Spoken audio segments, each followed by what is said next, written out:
ಸತ್ಯಮಾಂಬ ದೇವಾಲಯ ವಾರ್ಷಿಕೋತ್ಸವ ಅದ್ದೂರಿಯಾಗಿ ನಡೆದ ಶ್ರೀ ಸತ್ಯಮಾಂಬ ದೇವಿಯ ವಾರ್ಷಿಕೋತ್ಸವ ಕೋಲಾರ ಜಿಲ್ಲೆಯ ಶ್ರೀನಿವಾಸಪುರ ತಾಲೂಕಿನ ಪೆಗಳಪಲ್ಲಿ ಗ್ರಾಮದ ಶ್ರೀ ಸತ್ಯಮಾಂಬ ದೇವಾಲಯ ನಿರ್ಮಾಣ ಮಾಡಿ ಸುಮಾರು 12 ವರ್ಷಗಳು ಕಳೆದಿದ್ದು ಪ್ರತಿ ವರ್ಷ ವಾರ್ಷಿಕೋತ್ಸವವನ್ನು ಬಹಳ ಸಂಭ್ರಮ ಸಡಗರದಿಂದ ಮಾಡಲಾಗುತ್ತದೆ. ಅದೇ ರೀತಿಯಾಗಿ 12ನೇ ವರ್ಷದ ವಾರ್ಷಿಕೋತ್ಸವ ಕಾರ್ಯಕ್ರಮವನ್ನು ಹಮ್ಮಿಕೊಳ್ಳಲಾಗಿದ್ದು ವಿಶೇಷ ಹೋಮ ಹವನಗಳು ಹಾಗೂ ವಿಶೇಷ ಅಭಿಷೇಕವನ್ನು ಸಹ ಮಾಡಲಾಗಿ ದೇವಾಲಯವನ್ನು ವಿಶೇಷವಾಗಿ ಅಲಂಕರಿಸಲಾಗಿತ್ತು. ಇನ್ನು ದೇವಾಲಯಕ್ಕೆ ಬರುವ ಎಲ್ಲಾ ಭಕ್ತಾದಿಗಳಿಗೆ ಅನ್ನಸಂತರ್ಪಣೆ ಹಾಗೂ ತೀರ್ಥ ಪ್ರಸಾದ ವಿನಿಯೋಗ ಮಾಡಲಾಗಿತ್ತು. ಈ ಸಂದರ್ಭದಲ್ಲಿ ಮಾತನಾಡಿದ ದೇವಾಲಯದ ಪೂಜಾರಿಗಳಾದ ನಾರಾಯಣಸ್ವಾಮಿ ಮಾತನಾಡಿ, ದೇವಾಲಯ ಜೀರ್ಣೋದ್ಧಾರ ಮಾಡಿ ಸುಮಾರು 12 ವರ್ಷಗಳು ಕಳೆದಿದ್ದು ಪ್ರತಿ ಮಂಗಳವಾರ ಹಾಗೂ ಶುಕ್ರವಾರದಂದು ವಿಶೇಷ ಪೂಜೆಗಳನ್ನು ಮಾಡಲಾಗುತ್ತದೆ. ದೇವಾಲಯಕ್ಕೆ ಬರುವ ಎಲ್ಲಾ ಭಕ್ತಾದಿಗಳಿಗೂ ದೇವಿ ಇಷ್ಟಾರ್ಥಗಳನ್ನು ಈಡೇರಿಸಿರುವ దేవస్థానము శ్రీ సత్యమాంబ దేవాలయము ఏడాదికి ఒక దఫ ఇక్కడ వార్షికోత్సవం జరగబడుతున్నది.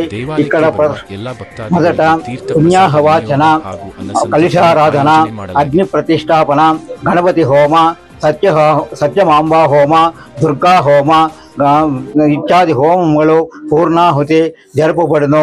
ఇది చాలా పవిత్రమైన అమ్మవారు సత్యమాంబాదేవి అందరికీ తన కోరికలో వరం ఇచ్చి కాపాడుతుంది.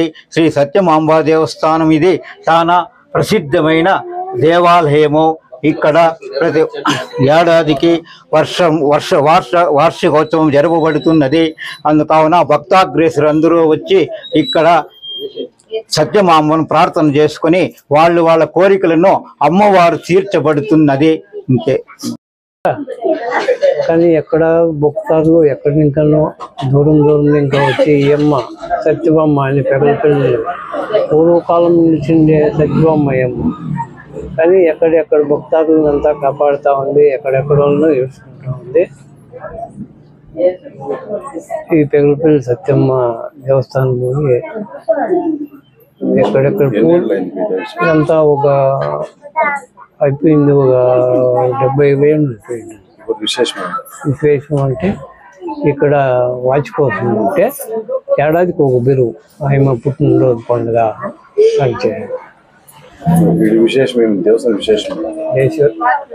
వాచిపోసం అంటే ఏడాదికి ఒక బిరువు, ఒక పూజ పెట్టుకున్నాము, అమ్మవారు ఒక ఆకర్షణ ఉంటుంది అని ఊరి గ్రామస్తులు వీళ్ళంతా చేరి ఇక్కడ పోతుంది.